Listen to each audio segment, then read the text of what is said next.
Hi, welcome to one TV health tip. తలనొప్పిగా ఉందని tea తాగుతున్నారా? అయితే జాగ్రత్త.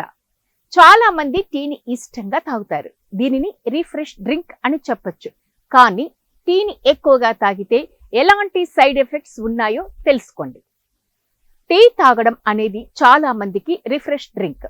ఎవరైనా కలిసినా, ఎవరి దగ్గరికి వెళ్ళినా ముందుగా టీ ఆఫర్ చేస్తారు. అంత ఇంపార్టెన్స్ ఉంది కాబట్టి చాలా మంది టీ తాగుతారు. అయితే టీ తాగితే రిఫ్రెష్ గానే ఉంటుంది. కానీ రెగ్యులర్ గా పాలతో తయారైన టీ తాగడం వల్ల సమస్యలు వస్తాయి. కొన్ని సైడ్ ఎఫెక్ట్స్ ఉంటాయి. అవేంటో తెలుసుకోండి.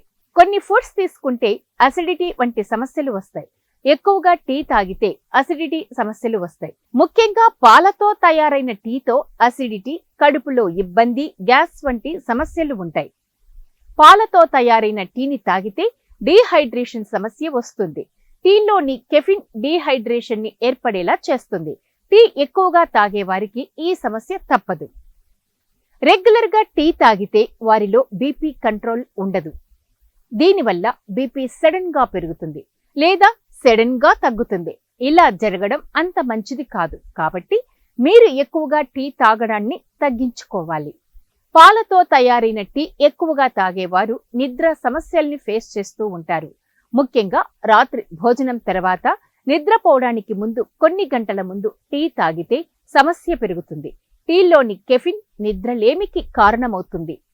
శరీరం, మనసు అలసిపోయినప్పుడు టీ తాగాలనుకుంటాం.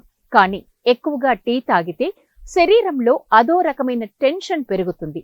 ఒత్తిడి, డిప్రెషన్, యాంగ్జైటీతో బాధపడేవారు ఎక్కువగా టీ తాగడానికి దూరంగా ఉండడం మంచిది. చాలా మంది తలనొప్పిగా ఉందని టీ తాగుతూ ఉంటారు. కానీ నిజానికి టీ తాగడం వల్లే తలనొప్పి పెరుగుతుంది. బాడీలో డీహైడ్రేషన్ కారణంగా తలనొప్పి ఉంటుంది. ఆ టైంలో టీ తాగితే తలనొప్పి ఎక్కువగా ఉంటుంది. టీ అంటే లిక్విడ్ ఫుడ్ అని చెప్పొచ్చు. కానీ ఎక్కువ పాలు కలిపిన టీ తాగడం వల్ల డీహైడ్రేషన్ ఏర్పడుతుంది. దీంతో మల సంబంధ సమస్యలు వస్తూ ఉంటాయి.